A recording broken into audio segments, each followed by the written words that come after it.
The Victoria Cross, Britain's highest military medal for valour, has been awarded to just 1,355 people in nearly 170 years. It's a rare medal for gallantry, especially when you consider that twice that number of Americans have received the US Medal of Honour in the same time period. And whereas 19 US military personnel have received double Medals of Honour, just 3 British and Commonwealth servicemen have been awarded the VC twice.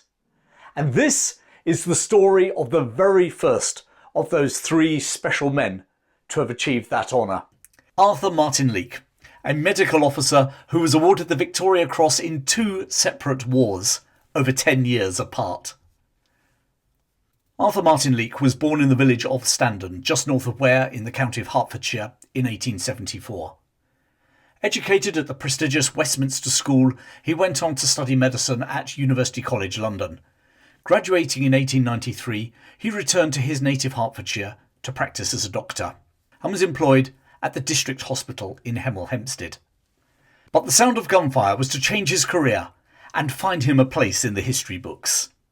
In 1899, Britain went to war with the 2 Boer republics in South Africa in what is usually called the Second Boer War. In theory, the agrarian Boers versus the might of the British Empire was no contest. In reality, the Boers were to punch way above their weight, and in early December 1899 inflicted 3 damaging and embarrassing defeats on the British Army in a single week. These 3 defeats in 7 days were dubbed in the British press Black Week, and they shook Britain out of her complacency. Suddenly, the tactics that had served so well against poorly armed tribesmen were found to be severely wanting when facing a highly mobile European enemy, armed with the latest modern weapons.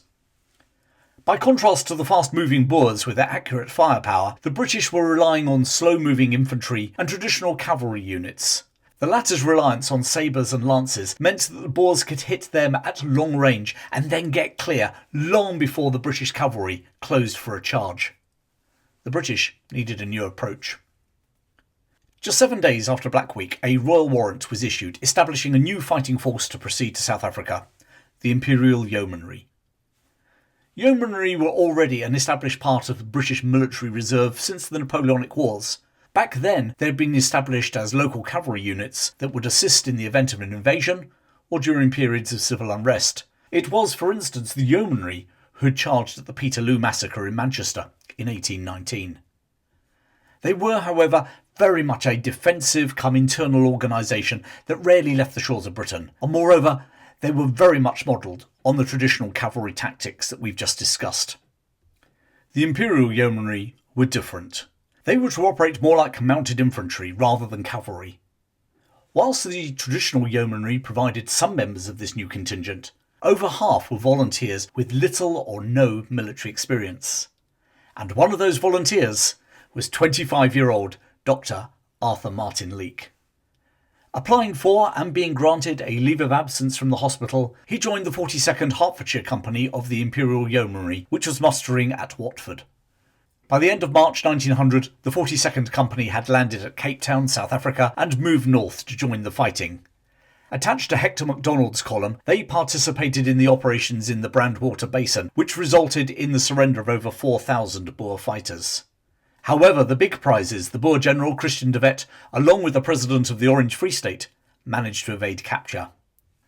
After serving his agreed 1-year term as a trooper in the Imperial Yeomanry, Martin-Leake stayed on in South Africa as a medic in the South African Constabulary. This paramilitary police force had been established by the British commander Lord Roberts to help pacify the Transvaal and Orange Free State. Whilst the British had occupied both former Boer republics, they still faced considerable opposition from Boer commandos conducting a guerrilla war. The first Inspector General of the Constabulary was the hero of the Siege of Mafeking, Major General Robert Baden-Powell. BP, as he was nicknamed, would go on to form the Boy Scouting movement. Indeed, he was to model the early Boy Scouts uniform on that worn by the Constabulary, in which Martin-Leake now held the rank of Surgeon Captain. On the 8th of February 1902, Martin-Leake was part of an 8-man patrol led by Lieutenant Abrahams, which was ambushed by a 40-strong Boer commando near Vlakfontein, about 50 miles east of Pretoria.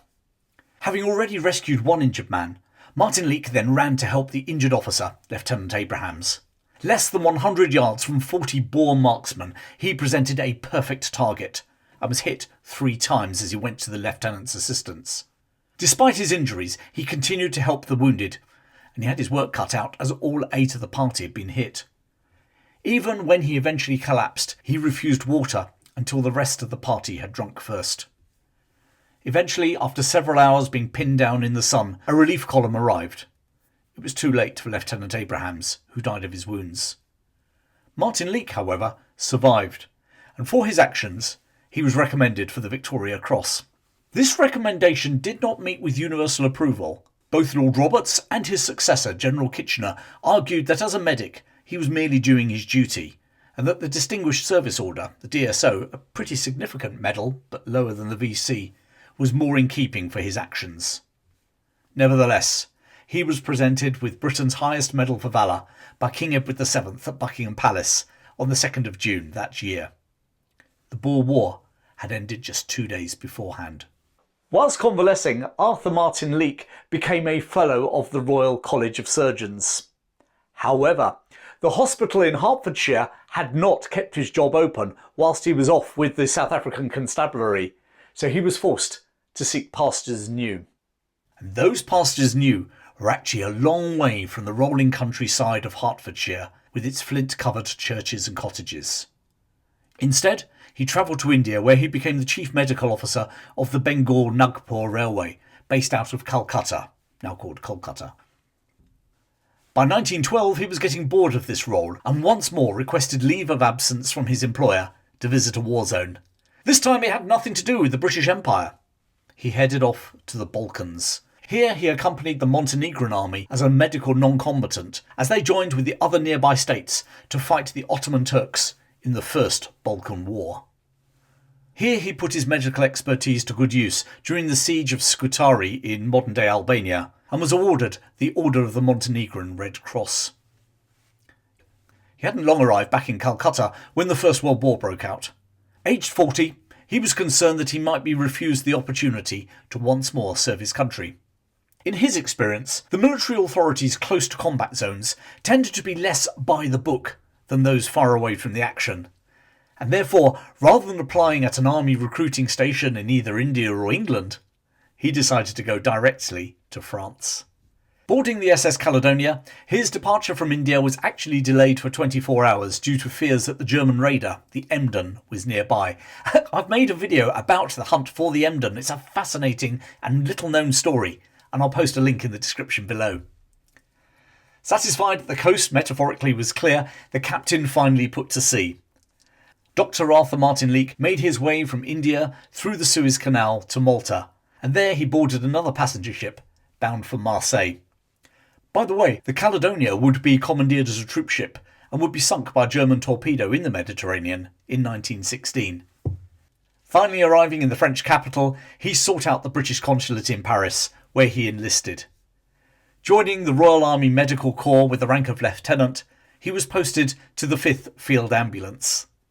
Despite its name, the Field Ambulance units were not simply an ambulance service. They played a key role in a chain of medical evacuation set up by the Army Medical Corps. The chain started at the front line and then proceeded to regimental aid posts, advanced dressing stations, main dressing stations, casualty clearing stations, and finally to general hospitals either abroad or back in the UK. And the field ambulance role was to act as a mobile frontline medical unit at the sharp end of that evacuation chain. Before we find out what happened to Arthur Martin-Leake in the First World War, just a quick heads up, how about becoming a History Chap patron?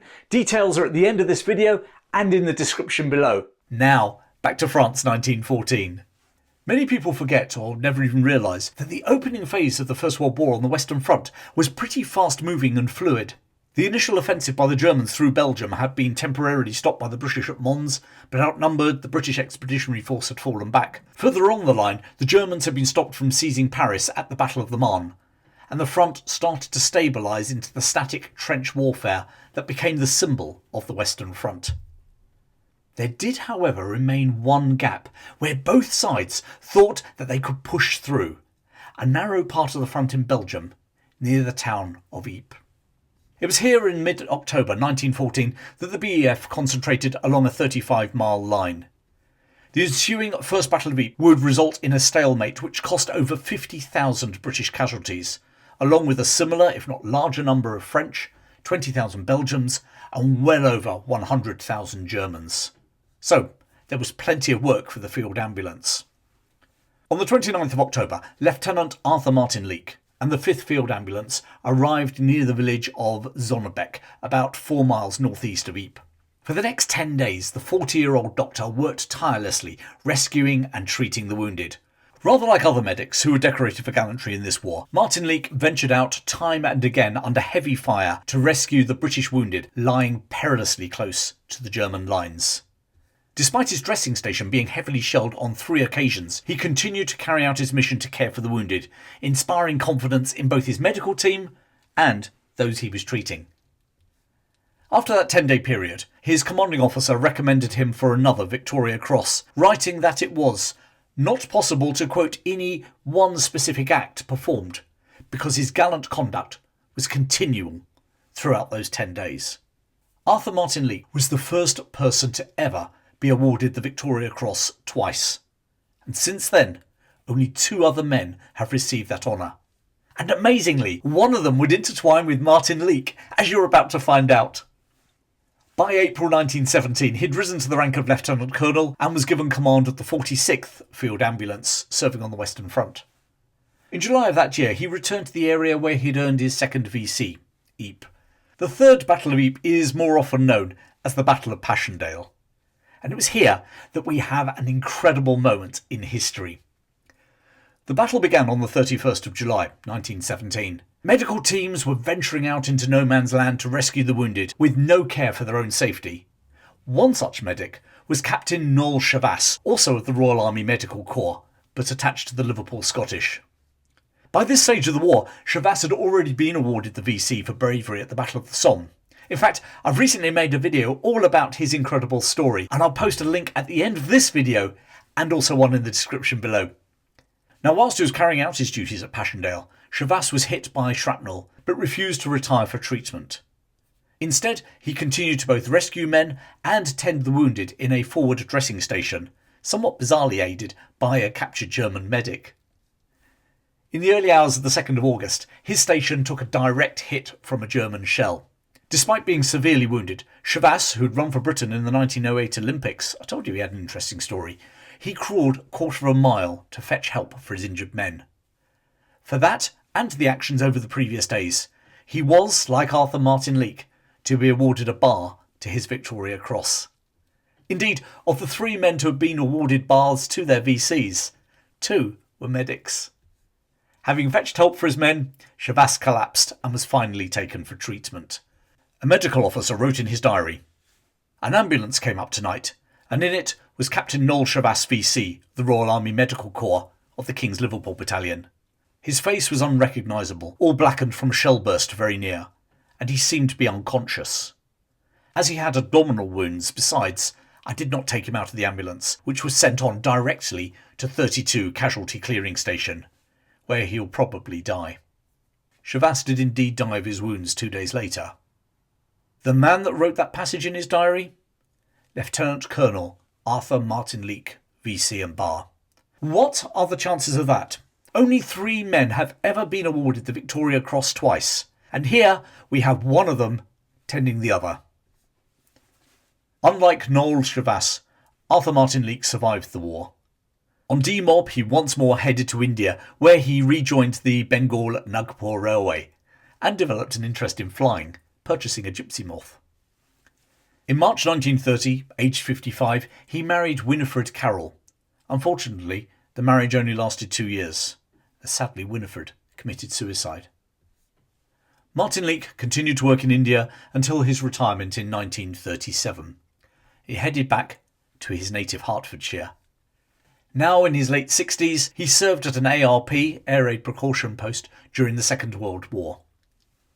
On the 22nd of June 1953, he died at his home in the village of Highcross, Hertfordshire, about 4 miles from where he'd been born. His ashes were interred at the family plot at St John's Church, Highcross. His obituary in the British Medical Journal read, a great man, a simple man, and a character to admire and love. Nice words for a man who tended so many and who has the rare distinction of being only one of 3 men to have been awarded the Victoria Cross twice, and the unique distinction of being the very first one of them. Arthur Martin-Leake VC and Bar. Thanks for watching, and I hope you enjoyed that story. And if you did, then please give me a like, and why not become a patron? Details coming in a minute and below. There's also a link to the story about double VC recipient Noel Chavasse in a moment. I will also be covering the 3rd double VC recipient, Charles Upham, very soon. But in the meantime, thanks for your support, keep well, and I'll see you very soon.